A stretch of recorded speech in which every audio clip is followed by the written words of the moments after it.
Namaste everyone. In this video I'm going to be channeling the Pleiadians. This is a channeled frequency that was given to me by the Pleiadians. I want you to feel the presence of this Pleiadian being.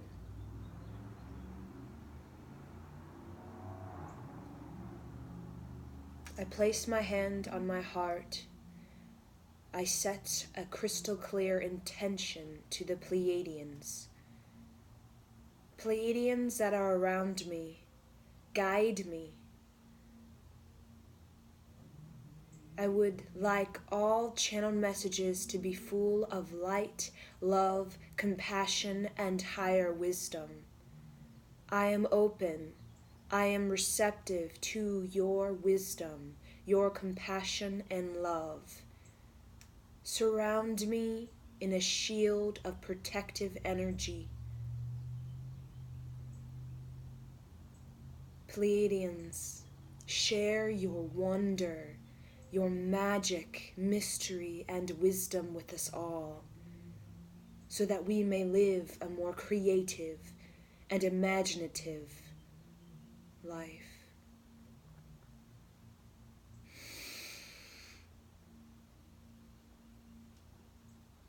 Om Namo Gurudev Namo, Om Namo Gurudev Namo, Om Namo Gurudev Namo, Om Namo Gurudev Namo, Om Namo Gurudev Namo, Om Namo Gurudev Namo, Om Namo Gurudev Namo.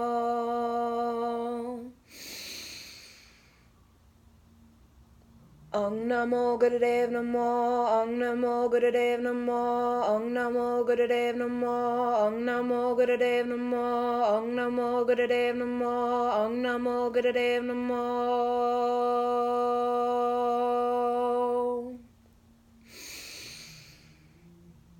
Om Namo Gurudev Namo, Om Namo Gurudev Namo, Om Namo Gurudev Namo, Om Namo Gurudev Namo, Om Namo Gurudev Namo, Om Namo Gurudev Namo, Om Namo Gurudev Namo.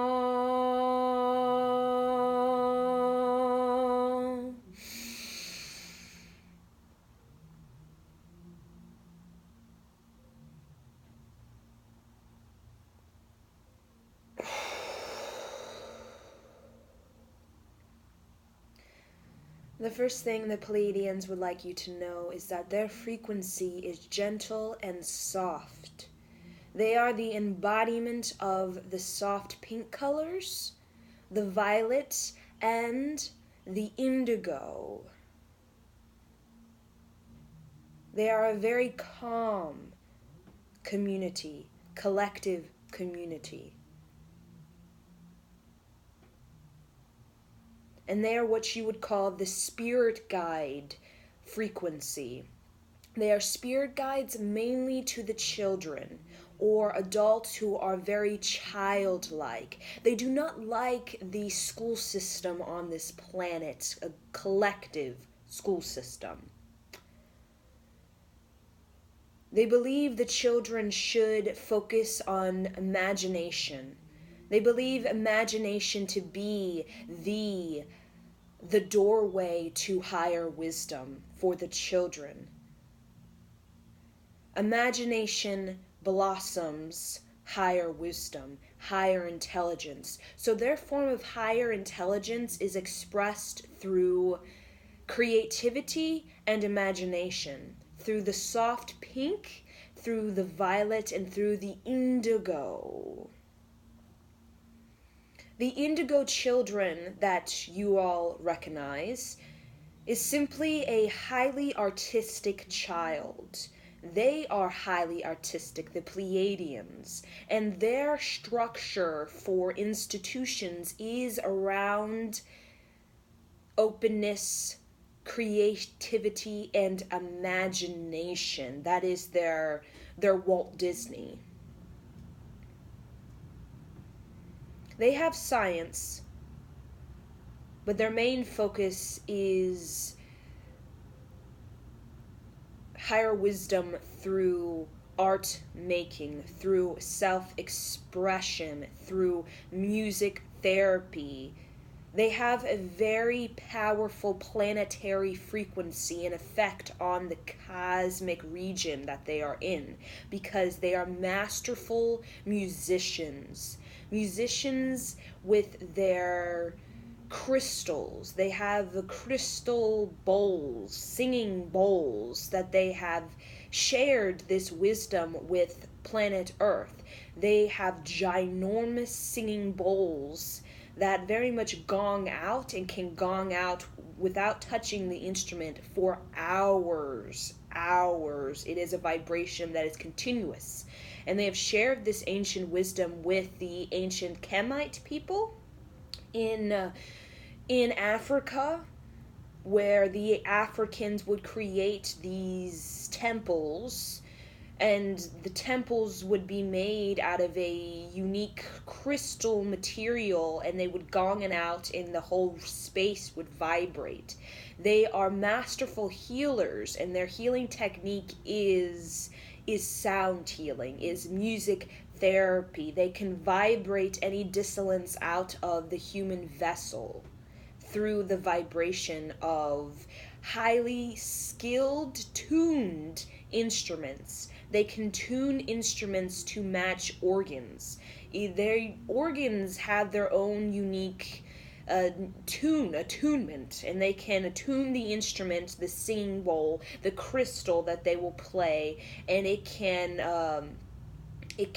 heal a particular organ, such as the liver, such as the kidney, such as the heart. Each organ has its own fine-tunement that they can tune the instrument to it and refine the organ, refine-tune the organ. So this is very much their great gift, their great cosmic offering to the community of the universe.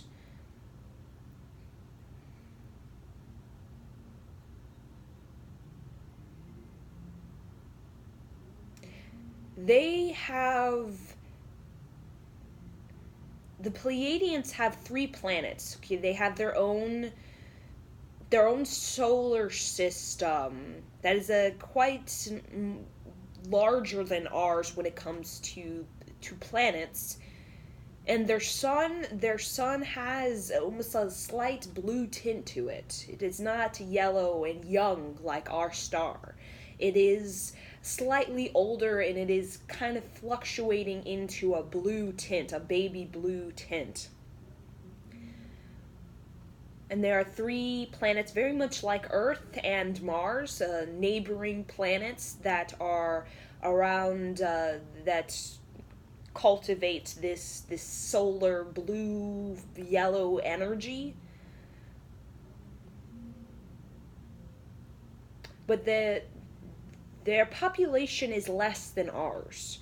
So even though they may have 3 planets that can inhabit life, okay, harmonious planets, they will say, their population is less than ours. And they mainly reside on the second or middle planet. The second planet from, you could say, the sun, and also in between these two planets.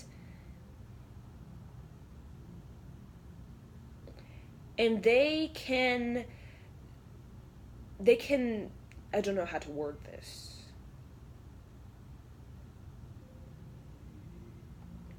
They can manipulate water, massive bodies of water. And they use water to energize their lifestyle. Their lifestyle is very organic. They do not have massive accumulations of skyscrapers that you would see in a lot of in New York City, where there's a lot of they say junky air. They don't have that. They're showing me their architecture or design for architecture is similar to, they're showing me, is this Singapore? There's something about Singapore and the way the design of the Singapore as a main city. Um, it's very sophisticated designs and very new. It's well thought out and artistic. So their structure of their buildings is very artistic and is not up and down skyscrapers. They don't have up and down. They think that there's no longevity in the up and down skyscrapers, and the material is not flexible. They're saying the tight tight. They're showing me a word, I cannot pronounce it, but it is the metal that a lot of skyscrapers use. Titanium. I'm not sure. I'm just seeing a word, but for some reason I can't translate it into an actual word to say. But they said it's not a flexible material, not flexible enough to be able to have the agility and flexibility to handle the shifts of the planetary system that are happening right now and will be happening for thousands of years. It's very difficult to maintain that sort of structure or design. It's not as efficient or potent. They use a flexible material. It's very, very flexible. And I do believe there are some buildings on this planet that are using this form of material in the design. It's not up and down. It's almost like it has multiple points of standing up. Almost, I don't know how to describe this, kind of like a bendy and loopy design, like a curvy design. It has a more curve and a bend designed.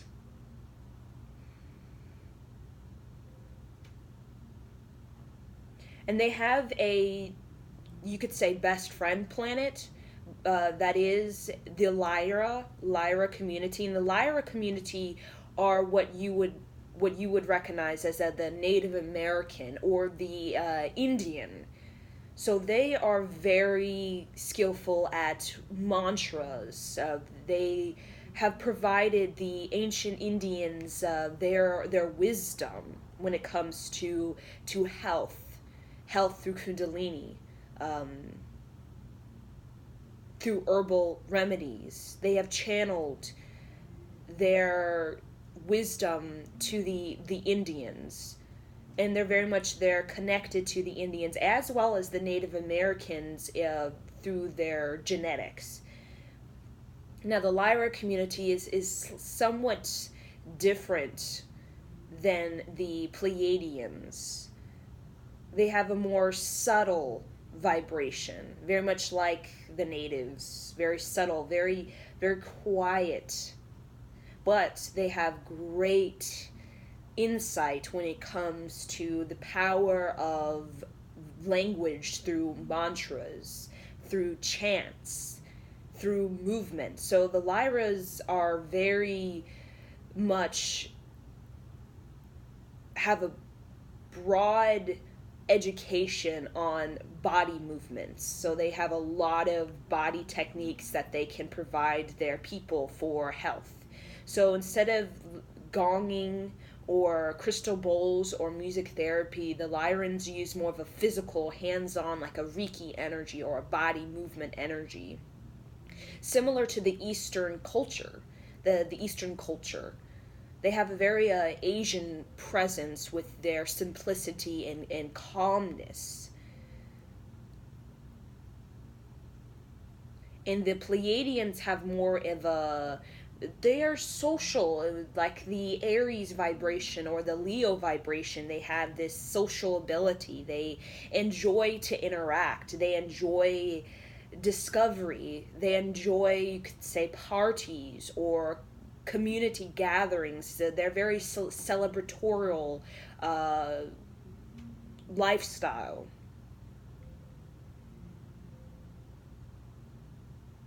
Now their genetics they're showing me the Norwegian the Norwegian in that geographic region. There's something about Norwegian or Russia, and those North European countries. That is very much where they have migrated to.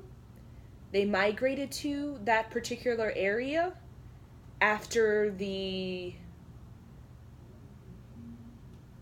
Is it the Ice Age?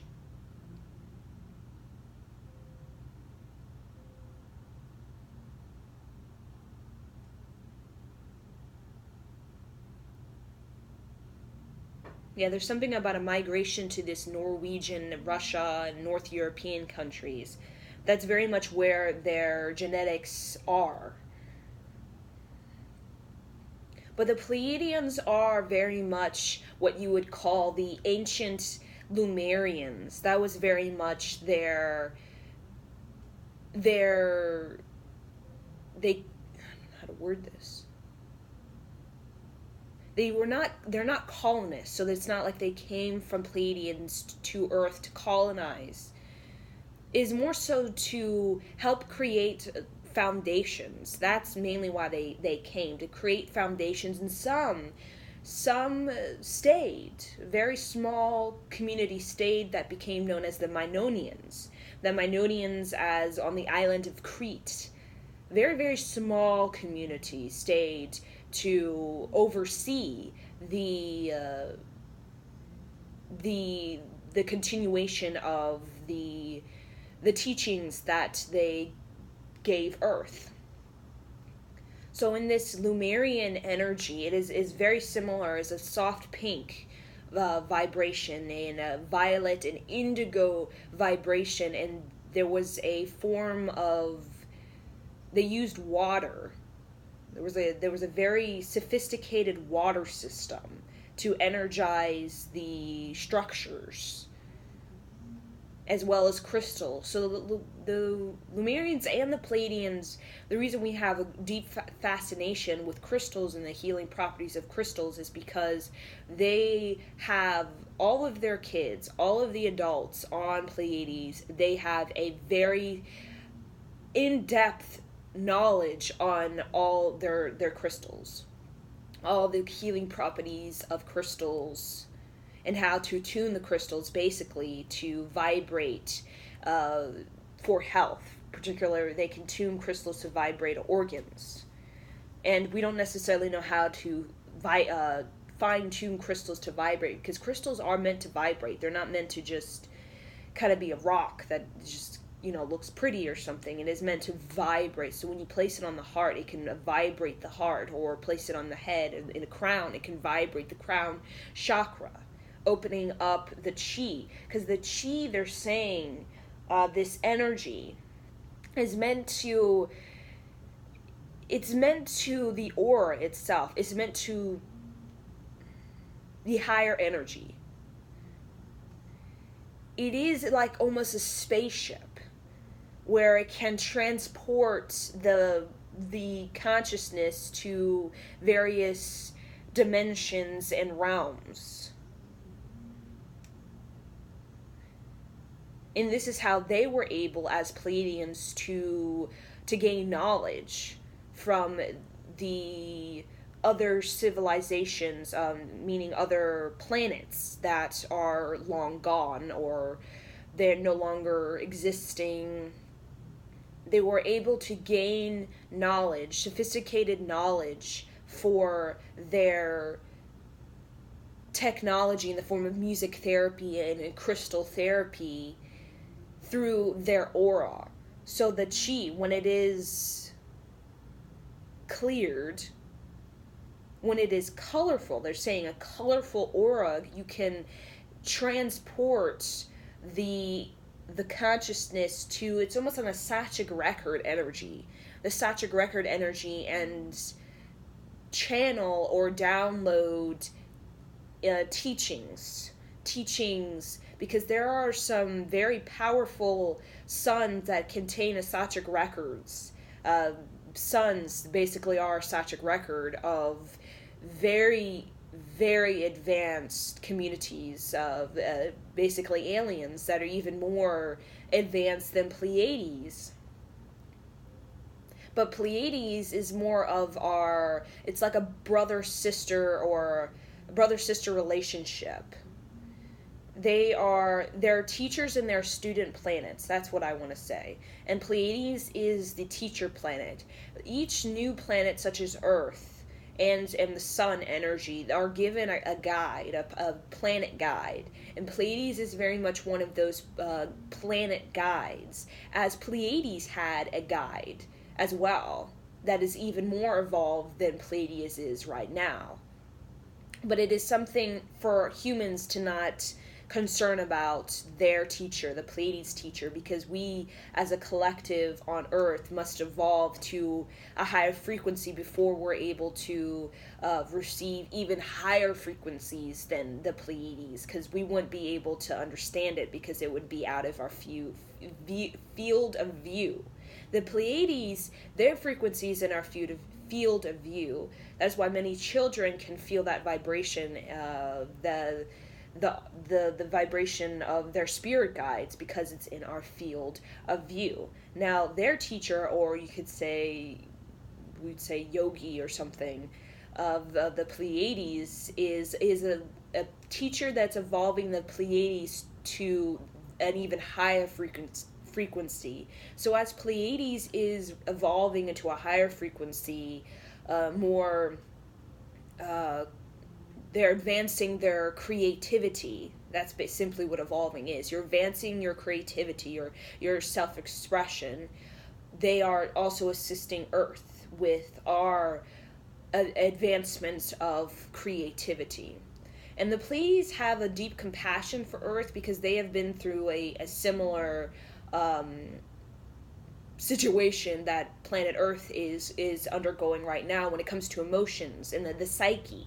They have very much similar emotions, complex emotions, but they've balanced it out.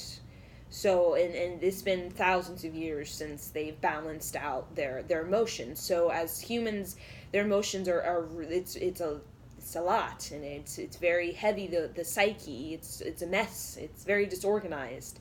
The emotions, and nobody knows how to really command their emotions or heal their emotions or relax their emotions. So they're kind of just whiplashed by emotions, bombarded by their emotions. So they have deep compassion because they have went through a similar situation that we are going through right now in their evolution of their emotions. Saying every planet goes through an ascending period and a descending period. And they went through a descending period, but now they're going through an ascending period. It's very much in sync with us. They're ascending and descending periods. But they've been in this ascending period for about maybe 4,000 years. 4,000 years. And they have a very advanced technique and way of preserving their ancient teachings in the ascending period. For example, Earth, we didn't really have a sophisticated way of basically keeping the teachings. So when we went through the descending period, we didn't know, there was no library, there was none of that for us to preserve the sacred teachings of the Lemurians and the Atlanteans. So it was all put in the crystals. All of the ancient teachings are in the crystals. However, we don't know how to access the crystals because we would have to use our aura to connect with the Sachic record of the sun in the earth and the sun around the earth energy to connect with how to activate the crystals. But many people have not used their aura or their arc line for a very long time. Very few know how to. And that's why they're here on this planet. And they also want to say that they're not breeding with humans. They're very prolific. So they're very fertile. but they do observe those particular alien races that are breeding with humans because those aliens are not prolific, meaning they didn't necessarily balance their planet in time. So they went through that a period, and it was not as harsh as other beings like the Greys. It was not as harsh, but they successfully got through it, and they live a very organic lifestyle, very simple lifestyle. Like I said, with their buildings and their technology, it is not as you could see the Greys or other alien beings that basically are breeding with humans because they're not truly fertile because of their planet. There's a lot of toxins in the genome. Those planets very similar or to the city. A lot of times the cities, like I see like New York City, but it is maybe 10 times as massive and kind of just, they say, junky air as New York City. So imagine a whole, maybe the half the state of Virginia is just like New York City, just like building on top of building and building, like very up and down structure. So they weren't able to channel higher architecture and energy to recover. So now a lot of like the Greys are in the state of they have knowledge. They have knowledge on how to balance out their planet, but it's going to take a lot more effort. A lot more effort.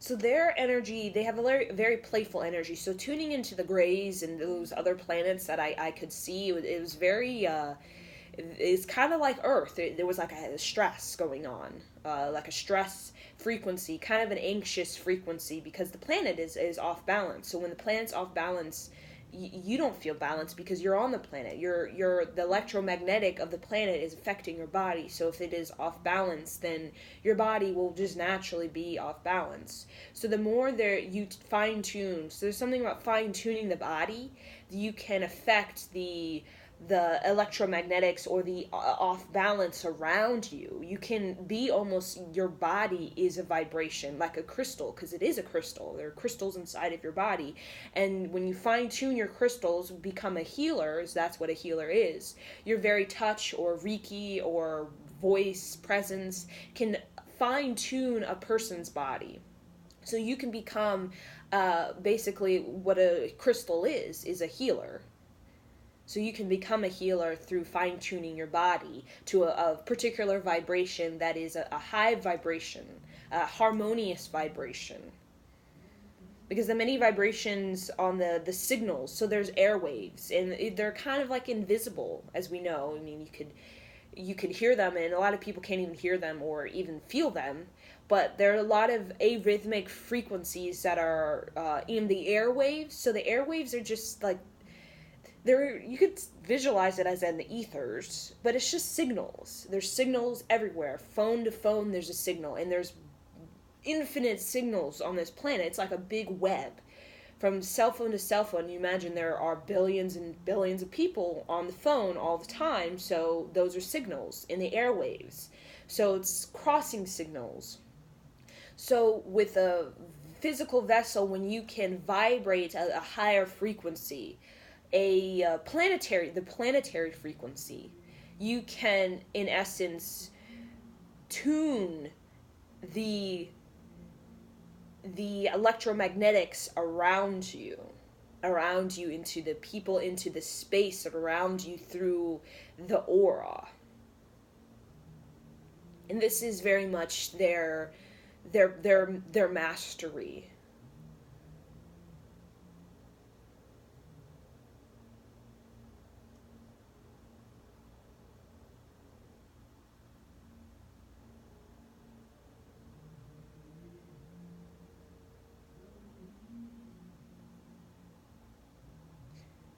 So this is very much what the Pleiadians wish to communicate at this time. They also want to mention that they are, as we know, in the organic lifestyle, but they have a very, their teacher planet has given them an advanced practice of like gardening, basically. And they have actually shared their gardening with us. So our agriculture is very much insight that was given from the Pleiades, because the Pleiades they have a very sophisticated agriculture community and gardening techniques and practice. They can grow pretty much food out of anything. So a part of their graduation into a higher frequency is they're learning how to terraform a planet similar to planets like Mars. That is very much what the teacher planet is teaching them, how to terraform a planet that was once inhabited by life but no longer is able to. So a planet that once inhabited life, even the smallest organism, and maybe no longer is able to, it can be regenerated. That planet that was able to, that once had life.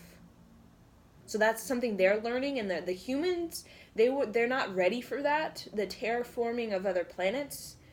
So they're connecting with the Pleiadians, and they understand the Pleiadians' teacher, and they kind of like want to jump ahead.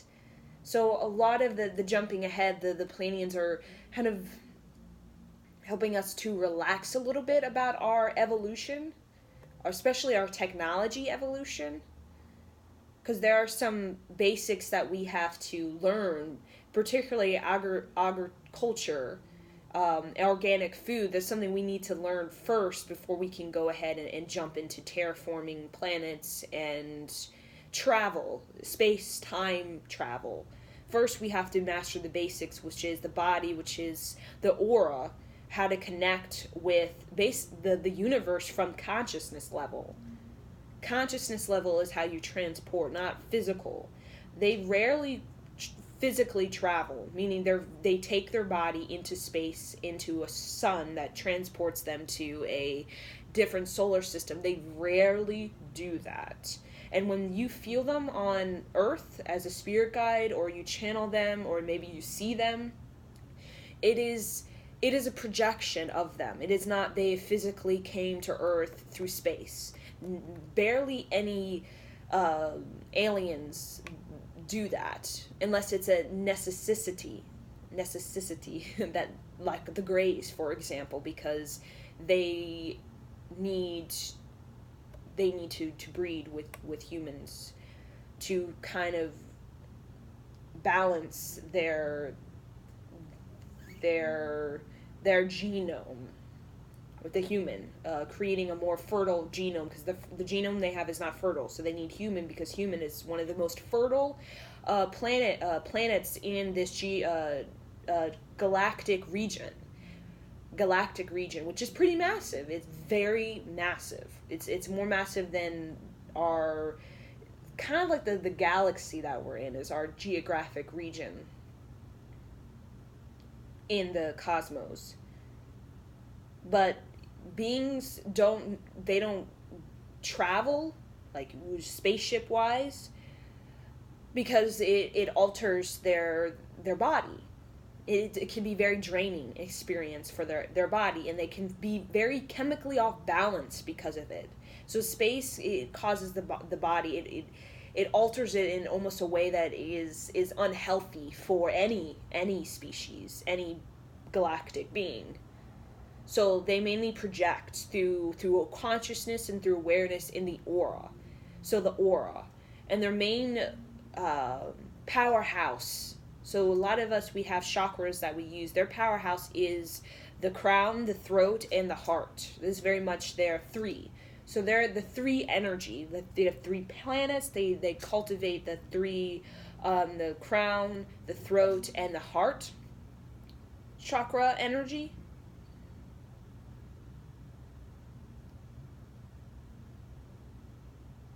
And they broadcast. Their planet broadcasts. That's just what I hear from them. They broadcast throughout the cosmos. So they're very much givers. So whenever they learn, they broadcast it out. So they are very much love to share. And they're a very vibrant planet. But they have went through the dullness that we have went through, but they've mastered it. So they're one of those planets in this region that we admire because they were able to turn it around, to balance everything. But they have a closeness with Earth because Earth has basically is their assignment. So every planet, it has an assignment. From, in Earth will be assigned to another planet when we have evolved into the consciousness, the higher awareness of our being. Only then will we be assigned as guides to other planets, younger planets.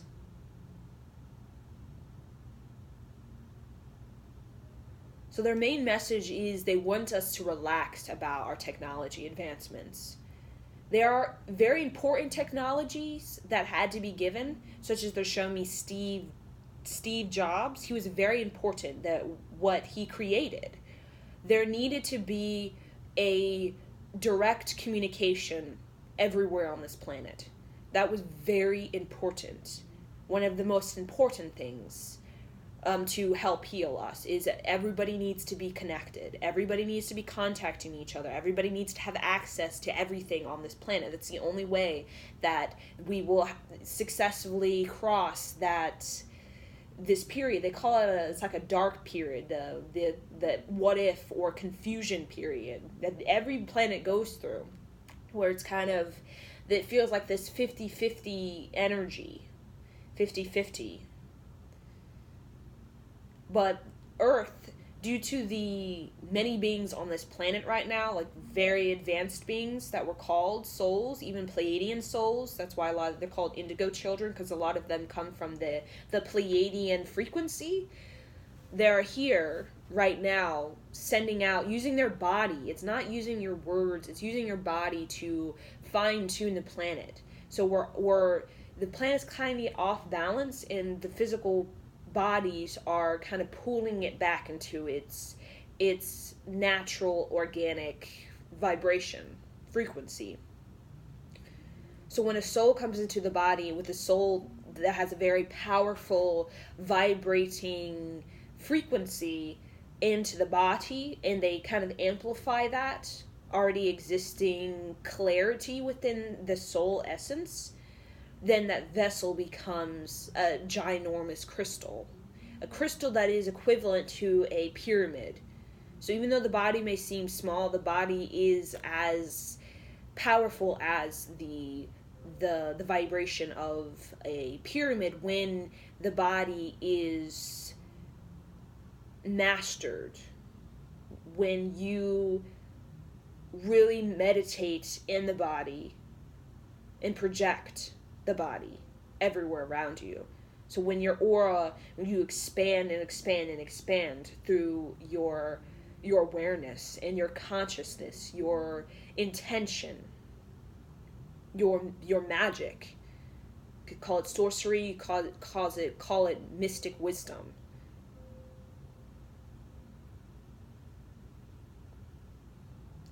So the focus is creativity and imagination. They like Walt Disney energy. Because they keep saying that is the doorway. For them, that was the doorway to their balanced lifestyle. And that will be the doorway to our balanced lifestyle. As our teacher among other planets. They teach us in different areas. Like we have a teacher for health, and a teacher for the environment, and a teacher for all areas, like an elementary school teacher that teaches math, science, and reading. And we have teachers for Pacific areas, like the Octorians and the Orions. They teach us in Pacific areas, but the Pleiadians, it's like the overall health, even institutions, technology. They're like our main teacher. And they want us to focus more so on the imaginative, the matriarchal, the presence of ourselves, which is contemplative, which is meditative, because that will bring us great insight, because it is available, it is everywhere. The broadcast is here. There are beings that want to help, but we have to tune into that higher frequency, because if our mind is in like a lower kind of sluggish frequency, you won't be able to receive insight from that higher frequency, because you have to dial into it. It's like a phone. You're not going to be able to, hear what somebody's saying unless you dial into that phone conversation. It's the same thing with contacting the Pleiadians. In the imagination, the inner child, the childlike people, the children, they are very much at that frequency vibration. But that frequency vibration, the children and the childlike adults are in, they are the future vibration of this planet. The vibration that is the balanced earth that they can already foresee. We will make it through this quite neurotic weirdness. Our psyche fears from the dark ages, because they know that psyche is pretty, it's getting people. Those fears from the dark ages, it's there. The lower self, it's there. But they already know we're going to successfully get through the psyche clearing, because there's such high vibrations gonging out on this planet that are triggering the subconscious dark crap for transmutation. Even people don't even are aware, but their dark subconscious crud is being transmutated simply just laying in bed or walking about their day, because the vibrations of the people that are here.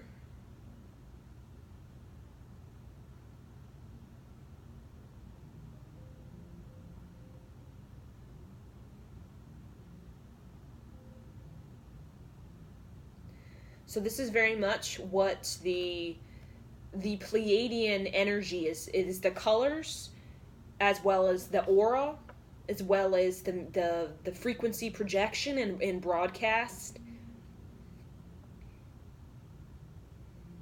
This is very much their frequency presence.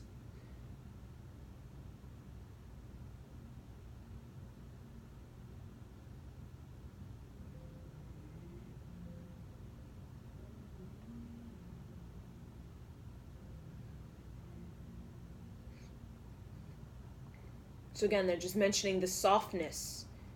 There's a softness and there's a quiet about the Norwegian area, the North European, as we know it. It's almost a higher vibration. Even in the country, I think it's Norwegian, Norway. It's one of those countries that is the most environmentally friendly countries. And they're pretty much all up in the North European countries, the most environmental friendly countries. So they're saying they're much going to be the leading countries in the environmental balance when it comes to technology. And the technology is subtle. It's not aggressive. We have a lot of aggressive technology in trying to balance our planet, but it is very subtle. It's actually it's not as difficult as we think it is. It's just a moderation. That's the only thing they're saying. It's quite easy to balance the planet. It's just when you have a population like this, who everyone is living out of moderation, that is the trouble. It's the moderation. It's not the technology. It's not we don't have the resources or the renewable energy to balance our planet. It is the moderation. So that is a social thing. It is not a technology. or resource. It's a social shift that must happen. It's a lifestyle shift. Same thing. They didn't experience that, the moderation, the being accumulation and excess, because they've always been even in the Dark Ages, connected. They've always had this community or collective mind. It was more so the emotions. It is the body itself. It got very weak and almost very frail, and to a point of being infertile. That was very much them. Very weak. They lost touch with their physical, the vitality, and their strength in the body. But us, it is more our challenge. They're saying is the moderation, is the social moderation, and the psyche fear of the monarch, the God. God is outside of you. Fearing God, praying to God, all your life has to do with God. Everyone forgot, didn't do anything to work on the self and work on the higher intelligence for the community. It was always about the God and focused on a God. So that was very much causing our accumulation and this fear. And so now the moderation will be what will cause a massive technology shift, because then new technology will open. New technology will open when the lifestyle begins to shift. And the pioneers will be the North European countries, like Russia and Germany. They are basically ahead of many geographic regions, but they are that vibration, like the teacher. They will be a teacher to many countries.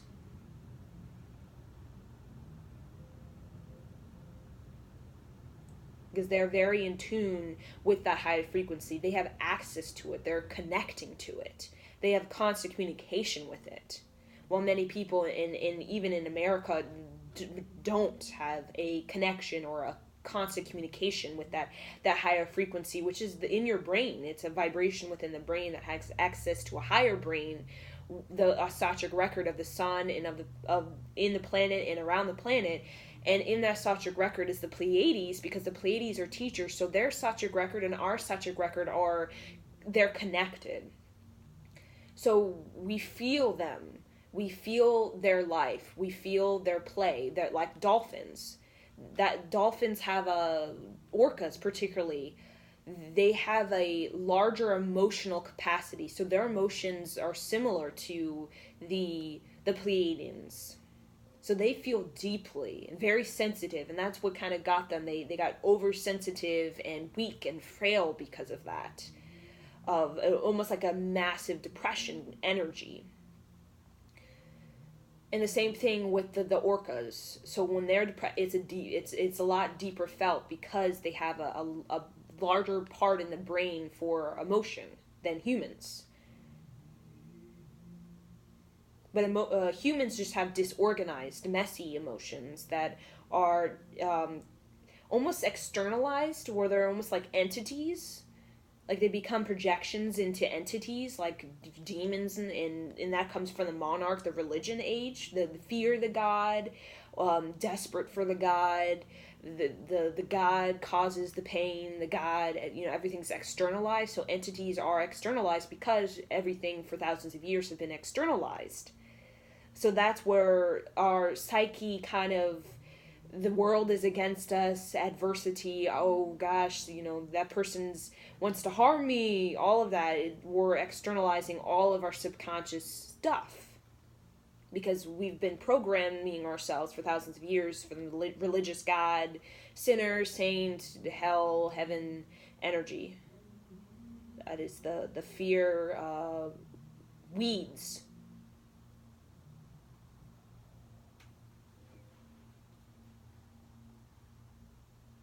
So this is very much the message that the Pleiadians would like to channel through me.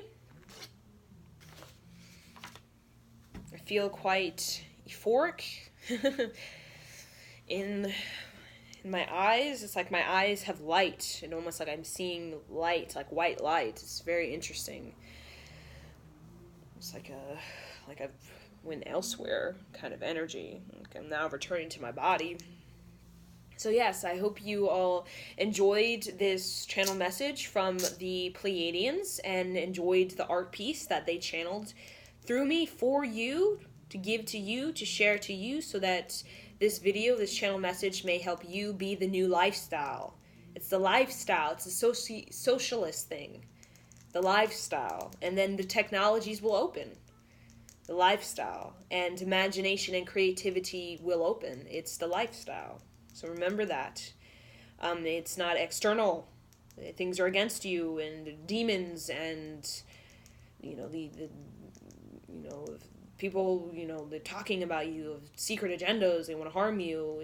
It's all a subconscious. When you really begin to broadcast that higher frequency, it's not so much the world is happening to you. It is you are commanding things. You are directing energies in and out of you. It's not just in a crap situation. When you can kind of direct your subconscious in a pathway of more command language, like a mantra, like a frequency, like the healing singing bowl energy that the Pleiadians are very good at. Even the Lyrans have this Indian culture vibe, very bright and colorful presence, Native American in their spiritual connection. It's just a different vibration. The Native Americans, even in other cultures like the Greeks, I mean, there's spiritual practices, but it's just like its own vibration of it. It's like you have a frequency, and then you have this unique melody of it. That's what I see. It's like I see a melody. I see a unique configuration of light, such as the Native Americans, such as all cultures and expressions on this planet.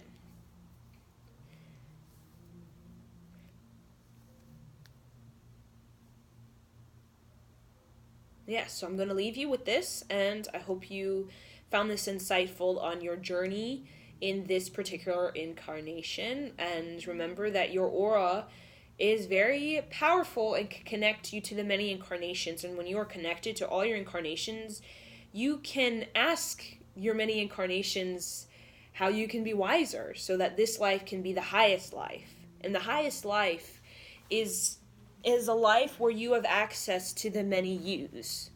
Okay, the many yous throughout all of your incarnations. That's the highest life, and you use the wisdom, you use the experiences that are very vast. You win everywhere in all kinds of experiences, high and low, and you can connect and basically combine all of those experiences in wisdom into a very powerful vibration in this incarnation. That is the highest incarnation cycle. It's not just one. You can live in your highest incarnation for many incarnations. It could be hundreds of years. And then through hundreds of years of living in this higher incarnation, what the Pleiadians want for humans to get on the higher incarnation, which is the connection within all lifetimes, merging them together into a very powerful vibration, a command vibration. Well, if you gain momentum through you're incarnating in that direction, such as out of the karma into the dharma, eventually over time you will even evolve or ascend that higher lifetime into a totally different school. Because there are like energy levels. So if you're living in that higher incarnation through many lives, getting in that direction, you will, in essence, graduate, for example, college, and you can ascend to, let's say, getting your master's, but it's just never ending. And you're given students. So I have students. I have a spirit guide energy. I have students that I have constant communication with that are physical, and the actual physical, but I'm unaware of that. Meaning I am coming to these children because my vibration is I'm a spirit guide to children, but I'm not aware of it here and now, just in my conscious, eating my food. I can connect. I can tap into that when I connect with my aura. I can connect, so I can meditate and visually see myself communicating with a young boy as a spirit guide. It's all about connecting with the aura, and it's connecting through that meditation that we've gotten out of sync with for thousands of years in the descending period. The descending period is like you're descending into your lower self, into your lowest and your lowest and lowest self. So you have to learn the lower selves, because it will come. Human is this massive being. Like the chakras, you have more than just 7 chakras. You have chakras galore. You could have the whole 7 chakra from your head all the way up, and another 7 chakra from your feet all the way into the earth. So your being is very tall. You have a very tall being as human, and it's very complex. So you have these very low selves to human. You have these very higher vibrations to human. And the point is not to be in the low or in the high. It is to be in that middle ground. So the Pleiadian, the Lemurians and the Pleiadians was a higher vibration of humans. So we were more so up in the heart, in the crown chakra, the 9th gate, which is very cosmic, which is very transcendental, meditative. And then in the descending period, soon after, we went really into the root chakra, so the root chakra energy. So we have a lot of the fear and dominance and the external dictator, because a lot of the lower self, when it is a disconnect. So disconnect with self, internal self, and really disconnect with people. So that disconnect is a part of the lower human. It is a part of the polarity of human. The polarity meaning higher chakras, and polarity the lower chakras, the light and the dark, being connected and being disconnected. And every planet goes through that. So in the lower self, we had to and are still having to kind of learn it. We have to study it. Know its habits, know its patterns, know its hiccups. And when we kind of learn about it, study it thoroughly, we can know how to navigate through that, because we studied it. It's like taking an algebra test. How are you going to be able to really know what to do if you're presented with an equation in algebra if you've never studied the thing? So you're presented, because life is algebra, and like life is the lower self and higher self, you can't escape that.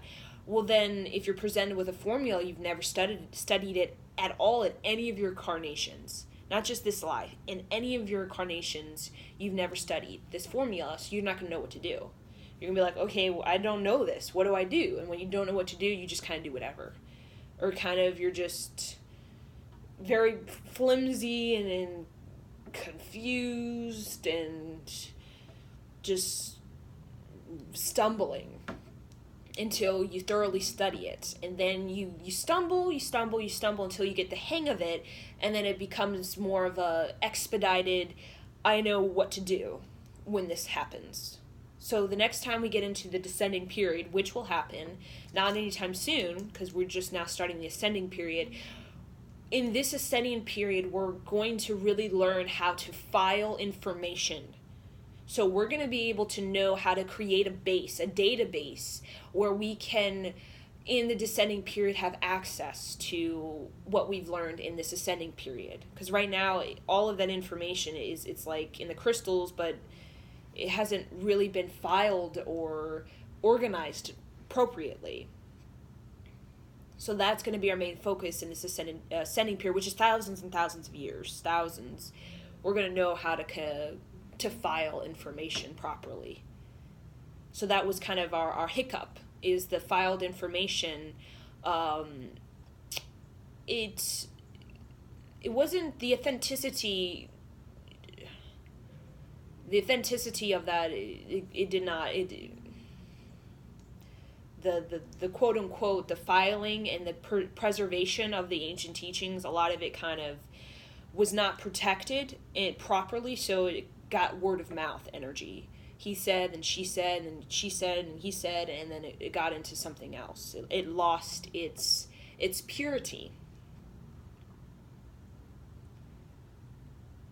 Because the high vibration, when you're trying to translate it from your lower self, like your lower self, you're not in the heart centered, so you can't translate it in its purity.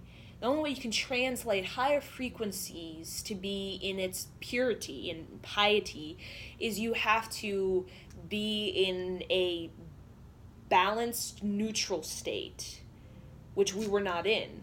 Even the priests were not in this balanced state. We were basically, all of us, in the lower self.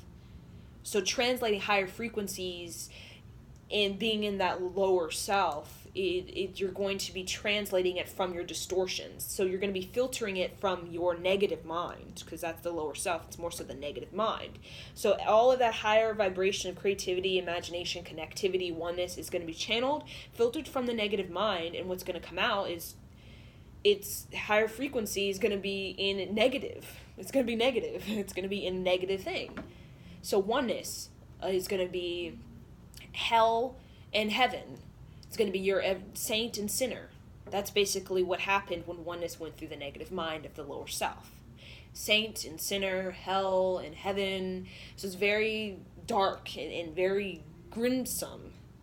So now we're entering into the neutrality heart, which is not the lower self and it's not the higher self. It's the study of both. So Lemurian, we studied higher self. The Dark Ages, the Monarch, we studied the lower self, and now it's kind of coming together in this great tall being. So we have a great tall being because we've studied these just many layers, not just one layer of human, but all of the layers, and that's how we can become a very solid being for thousands and thousands and millions of years. You have to be a solid being if you want to last on this planet for millions of years, and that's very much the design or the intention for planet Earth is to be here for millions of years. And there's so many layers that we're continue to go through each layer of our being, like almost each chakra. And imagine maybe there's infinite kind of chakras, because there are little infinite chakras, like in your pores and in your brain. So when you can thoroughly study them through your incarnations, because you're with infinite time on Earth and infinite being, you become a very tall being, very tall, but not just tall in your presentation. You're very advanced, because you know all of the many makeups that make you the tall, lower self, higher self, very tall person.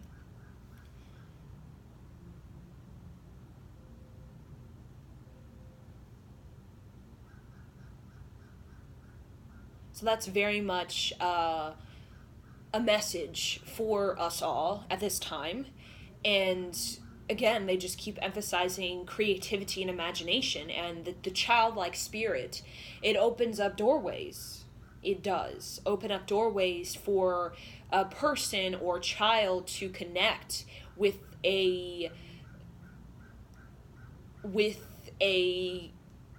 being, or just simply an energy that is there, a higher energy, and can channel that higher energy to help individuals on this planet, because the individuals are still in this karmic thing, the karmic loop.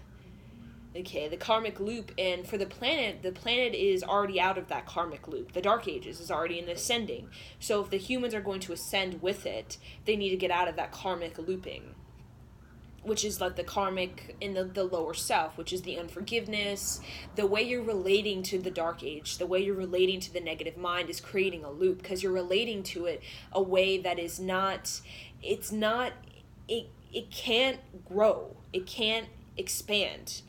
Because, like, for example, unforgiveness, he did that. It's like a loop, and it's like a karmic loop. And the way you're relating to that, it's like stubborn. It's like I'm going to be this. And a lot of karmic stuff is like, I'm going to be this, and I'm going to be that. And that, it creates a karmic loop from incarnation to incarnation. And there's no growth, no expansion for karmic looping when you're in, I'm stubborn in this lifestyle.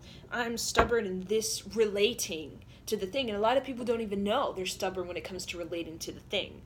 They have unforgiveness, and they have unforgiveness for their whole life. It's because they're stubborn. They're set. I am this. I'm not going to let go or forgive. And then it just keeps going and going. So the way people are relating is going to change. The way they relate, it's going to grow. You're going to have an expanding, you're going to have an evolving the way people relate to the Dark Ages and the negative neurosis thing that is like kind of distorted us. We're very distorted from the Dark Ages because the religion, or what we were told is spirit and oneness, it was filtered from the negative mind, so it was distorted. The purity and piety was distorted. So we're taking information as truth externally that it is not in its purity, because it's from the negative mind, the lower self. So what we're doing collectively to get everybody on board on this canoe into the ascending age, because you got to get out of the loop before you can get into the ascending frequency where the planet is already on, is the relating to the stuff. The junk is going to change. People are going to be a fresh breed. We don't have too many fresh breeds on this planet. Fresh breed meaning you have transmuted your psyche that was from your parents and a runoff from so many generations before you. You've transmuted all of that junk into a totally new reformation of the psyche. And then that right there, it creates a new pattern, for a new set of patterns for the generations preceding you in the ascending era, the ascending ages. And that's what is the path moving forward from my generation to the next generation to the next generation, slowly through you. Because you listening to this, you're very much can be that you're the initiative, the initiate. It's like you are the person right here and now that can transmute your entire psyche, reformat it all. So you give a fresh breed to your children, and if you already have kids, to them now, but the kids most likely already have kind of distortions, because we all have it. But even your kids, you can kind of help them kind of reformat their body, their psyche, so eventually we're going to see a totally different breed of human expression, totally different lifestyle over particularly the next 3 generations. So if you're alive for 3 generations in the future, you're going to see that child is totally vastly different from you. But you can start that generation reformation in you. You can start that in your own energy, because you very much are the point between the Dark Age and the ascending age. Because most of if you're watching this, born maybe 1995 like I was, or even in the 70s, you, especially those who are born in the 90s, you are right there, you are the Piscean and the Aquarian. You are like the overlapping precisely, particularly like 1993, 1995, because that's when the Microsoft came out. And that was really when the Piscean Aquarian age was really smack on top of, they were like crossing. That's when they crossed, and the planet crossed the Piscean Aquarian. They crossed in the Piscean kind of went this way, and then the Aquarian went into the planet. But there was this period of the moment when they just kind of crossed. The moment they went like this is around this 90s area, this 90s era. And if you're born, then you basically have this blueprint that is Piscean and Aquarian. So you may feel confused about, what is my life purpose? I don't want to be a Piscean, salesman. But Aquarian, being an Aquarian artist, it seems kind of unrealistic and not practical. Well, it's because you're both. You're at this point when they're just all they went 2 different ways. So you feel like your brain is going in 2 different ways. Piscean is this way, Aquarian is this way. What do I do as a young person? So what you do is you simply just the meditation. You gotta, you transmute the psyche of the Piscean. And if you do that, particularly my generation, that you just kind of transmute all that psyche stuff, all that work. That's why we say self-work.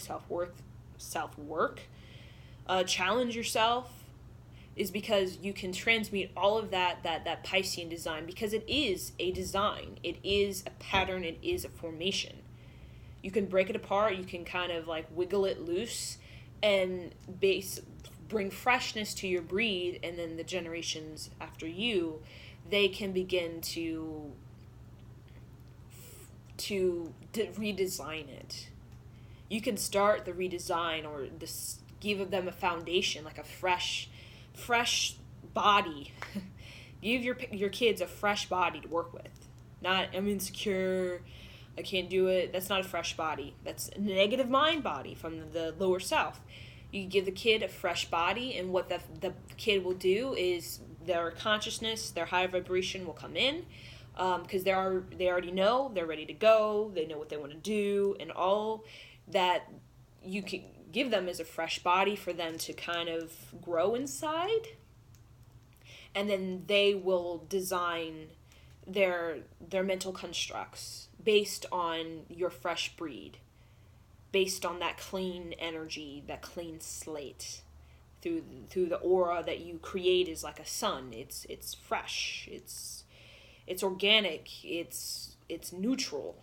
It's a vibrating of a neutrality that gives the child space in the womb, in the fetus, to kind of create their own sort of what they want the body to be, instead of you and your neurosis commanding the body to be this. And that's what we have. Your neurosis as a parent, naturally the kid comes into the fetus and is like, oh, I'm going to create this body. But it can't, because your neurosis kind of pushes that out. It pushes that idea for a body out. Okay, so the fresh kind of body that you can create for the child will give them the space and give them permission to make the body they want to make, without you kind of dictating your authoritative dictatorship, kind of throwing all of their wonderful creativity and imagination out the door. Parents' authoritative dictatorship is why the kids or young adults feel like they have no creativity or imagination, because you kind of just, your neurosis told them that you're not going to do that. You're going to do what I want you to do. And parents say that indirectly. They say that in the womb. You're going to do what I want you to do. You're only capable of what I was capable of doing, and I wasn't capable of doing much. I didn't achieve much, so you probably won't achieve much, because you come from me, so you won't achieve much. And that's what we have going on in this parent and child dynamic. And it's all happening in that utero. The kid, creative, imaginative, comes in, powerhouse energy, and some spirits are more powerhouse than others, because the soul essence, I mean, we're dealing with many, many soul essence. So, for example, my soul essence, I came into my mother's fetus, or the fetus that is me in the womb, and I was ready to go. But my mom, in her mother's womb, she was not ready to go. So the soul of the child is going to be different. I came out, I was ready. Let's go. Because I have a powerhouse energy from my many incarnations. I've built a lot of strength. I've built a huge reserve of energy in my celestial body, in my prana body, which is my celestial body. Now, a lot of people, they don't have a lot of reserved prana. When they come in, sometimes they come in and their reserved prana is not, they don't have a lot. Okay, so they don't have a lot of energy, or they need to build a lot of energy in this lifetime to have enough reserved prana in their prana body and their diaphragm to actually do the things that they want to do. So it may take 30 years for them to actually build that prana body strong, reserve strong, for them to actually burst out and do the things that they want to do. But a lot of souls, such as myself and other souls, they come in and it's just already a massive reserve of energy just instantly there, instantly ready to go. So the kids are ready to go is because they have a strong reserve of prana in the diaphragm energy. So their celestial prana is a lot. And prana is just simply you breathe. I mean, you breathe every second of your life, and some people have so much breath, so much breath reserved that it's like they're breathing for 1,000 years or 10 incarnations in a single incarnation. Is because they have so much. They have enough prana in that body for 1,000 years, but they kind of just get it all out in one incarnation. Just like Nikola Tesla and just like Albert Einstein and these people, and they get it out, and even a Yogi Bhajan, you get it all out. I mean, you just have so much. And the child, when you are the parent and the child, coming into the womb, you can provide them a very, again, the soul is a soul, so it's going to have its own contract, its own energy reserve that it's them. It's for them to cultivate. It's for them to, if they're ready to go or if they're not ready to go, it's the soul. You can't dictate you're ready to go or you're not ready to go. It's the soul energy. But you as a parent can just give them that, like I said, that blank slate, that neutrality in the psyche. So neutrality is everything is not externalized, such as there's demons, there's entities, there's things, whispers, and things trying to get me, and all of that stuff. You have this neutrality in the aura and the breath. So it's the prana body is very powerful and very strong, which is the navel point. And in that navel point, in that body itself, the child can basically be born in that body, in that body, that energy. Like the navel point. It's like the prana body. The child, the fetus can be born inside of that, and all of that reserved energy. It's not necessarily they're taking it from you, but you are giving it to the child, which you can do. So an energy reserve. You can share that energy reserve with the child, which we do anyways as parents, but we have such low, our parents give us such thoughts that drain so much. Okay, all of our prana body or prana reserve goes through these draining thoughts. The looping, I am not good enough, and it's just so draining and weakens our prana body, weakens us. So to the point where we're 60 years old and we're 27 years old and we've wasted all of our prana. So we're 27 and we look like we're 47. Because all of our prana in early adulthood was given to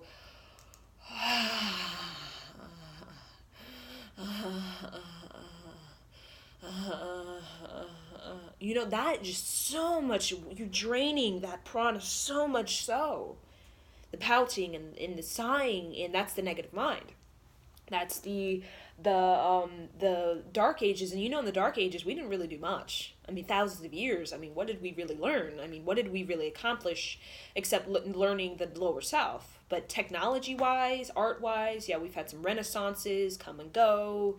We had some beautiful art when those souls, those powerhouse souls came in and were like, fuck this, I'm gonna not do this any lower self, and I'm going to show you people how to not be neurotic, and I'm going to show you through art. So we've had those people, those guides people.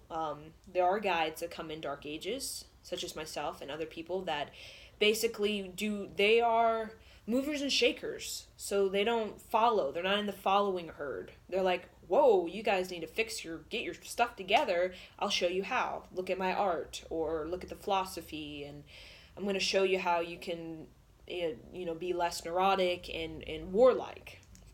But that comes and goes, it's up and then it goes, up and down. The philosophy of bliss, it's here and then it goes. But there are fundamental stable philosophies, such as the Buddhism. It's very, very old. I mean, it's technically still new compared to the thousands of years of Dark Age. And the Taoism, a lot of the Eastern religion has been very solid solid energy. When it comes to providing disciplined, you need to do this. That's the only way the lower self will function, is if you give it a discipline, a discipline of compassion, of gentleness, not saint, sinner, go to hell, heaven thing. So with the pregnancy and the prana reserve, if you have a lot, you give a lot. You give some of this prana to the child, and it builds up their prana body. If they come in with a kind of, they're not such a powerhouse, energy, soul, they don't necessarily have been through this and have a lot of strength, human strength. You can give that to the child. And then that can be an extra bonus for when the child is born. They have extra prana reserve to do all the things that they want to do in this life. So it can be thousands of years can be condensed into a single lifetime, simply because of the prana body, the diaphragm, the prana body, the breath. You have a lot of reserved breath. So, but when it's not just you give the child a good prana reserve, but you got to show them what to do with it. Because, you can have a huge energy in your soul, in your body from your prana, but you just waste it all. So you got to give them, through your presence, you got to give them an independent mind. You got to give them this neutrality, this agility, this productivity. Through your body is productive. Your body is potent. Your body's prolific. Your body's focused, and that your body is independent mind. Okay, your body's healing. Being in the healing energy is a neutrality. It's not a negative or it's not a positive. Healing is compassion. So when you're on a healing journey, you're compassion, neutrality. Unconditional love is not positive or negative. It is neutrality. So giving that to your child, you're giving them a good mind, a focused, productive mind to actually use that prana reserve to do the things that they want to do instead of wasting it before they want to do the thing that they want to do. And that's what we have. By the time young adults or older adults figure out what they want to do, they have such a drainage because their parents gave them such low self-esteem. And that low self-esteem has caused them to be in jobs they don't like, in relationships they don't like. And all of a sudden they figure it out, like, hey, I need to be on a healing journey. This isn't me. This isn't my soul. Low self-esteem is not me. It's not my truth. I'm going to clear it. But they're drained when they start their clearing or healing process. So that's why the kids, getting them in a good start will be very helpful to just a different lifestyle for us all. So no matter what, if you're young or if you're old, getting on that healing journey, that neutrality, that compassion towards the negative, compassion towards the positive, unconditional love towards the negative and positive, getting out of that loop of karma where you're stubborn. I'm going to be this way forever. I'm going to be that way forever. You don't want to be, I'm going to be bliss forever. I'm going to be pessimistic forever. I'm going to be unforgiving forever. I'm going to be forgiving forever. No, that's stubborn. Positive or negative, there's still like a stubbornness, such as the Lemurian. We are very much had this, we're going to be high vibe forever, high vibe, we're going to be crystals forever and have all this wonderful art forever. That can be stubborn.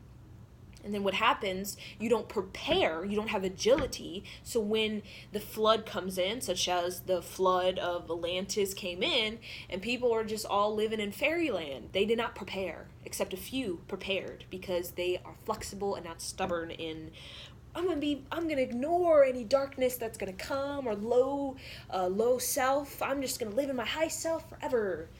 And then the low self came in, and then all the Atlanteans were like, oh crap, we don't have enough time to actually organize our data into a system that can last for thousands of years in the Dark Ages to help them get reacquaintance with their higher self. So Egyptians, hieroglyphics, they understood. They weren't stubborn and let's be high vibe. They knew that they needed agility. They needed a system to to prepare them for the Dark Ages. And even the Dark Ages are to prepare for the Light Ages. So the wisdom is evolving is not, light, positive. That's not evolving. We see as evolving as like an upward incline, like an ascension. You're ascending. Evolving is different from ascending. Evolving is simply you're progressing. And progressing is like a forward and backward motion throughout time. It's not,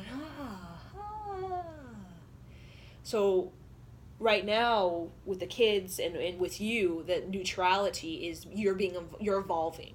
Because you're evolving your lower self, you're evolving your higher self. Okay? And a lot of us have this low self-esteem, so we've been in relationships and we've been in marriages and we've been in jobs that we really didn't like. It was because of our low self-esteem. Our mother, she settled.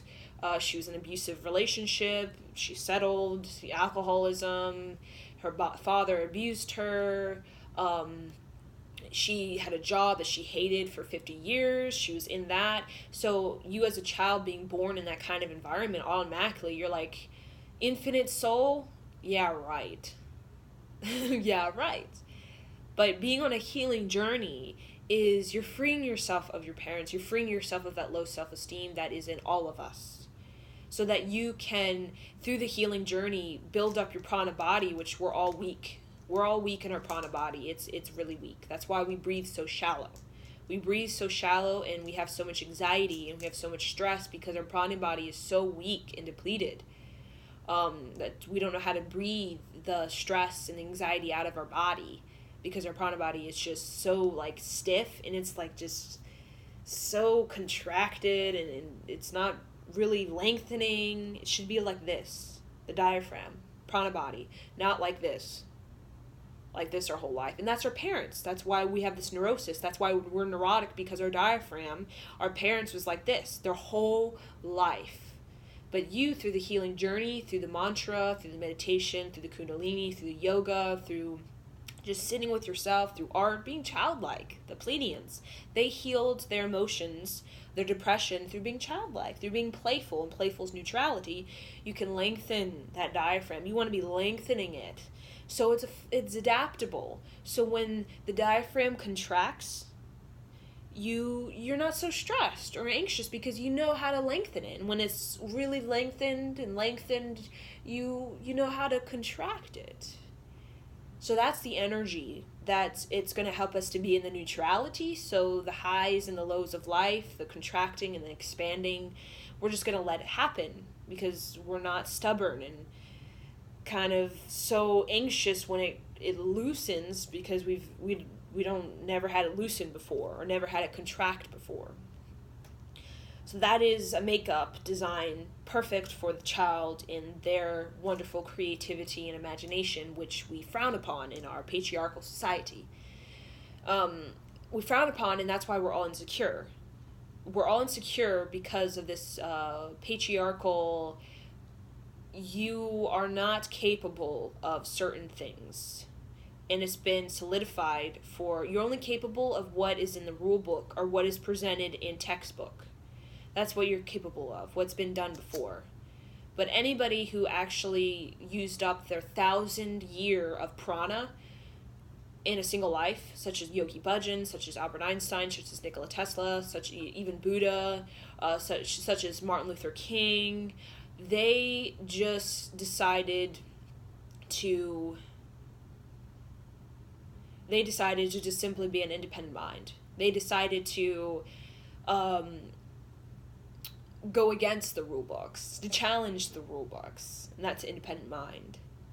So the infinite soul that you're told in the patriarchal society and your parents is you can't do that. That's not possible. School system, that's not realistic. Yeah, you just need to do this with your whole life. You challenge that, independent, become an independent mind, and use your prana body for meditation, for you meditate your success. You don't go out there and hustle, waste your prana. You meditate for your success, such as mantras, victory mantras. I mean, you build your aura real powerful. You feel real powerful. You feel magnetic. You feel it on a body. You are the sun. You have so much light, so much energy reserved. And then through your ability to be the infinite soul, you literally, the world is in your command. It is, and people don't know that. It's in your command, and what happens is it comes to you, and then that energy, you have a good discipline of your prana reserve, and you have the energy to be able to hold that life that you have manifested or intention set for yourself. So it's all about your self-worth, it's all about your self-esteem, and it's all about your patience level, because you may be a powerhouse energy, you may have this intention, but you must realize this is a co-creating planet. And this is one of my lessons that I've learned. Co-creating, meaning there's free will. So you may be ready to go. You may be like me, you may have this leadership, revolutionary spirit, I'm ready to go, birth. But your free will, meaning you have a team. You are assigned to a team in this incarnation. If you are a healer, if you are a creative or an inventor, you have a team. Those people have teams. They're not just, I'm going to just go out there and do a thing by myself. You have teams. In this world, it's about teams. It's about units. So people in the units, they have their free will, and they have their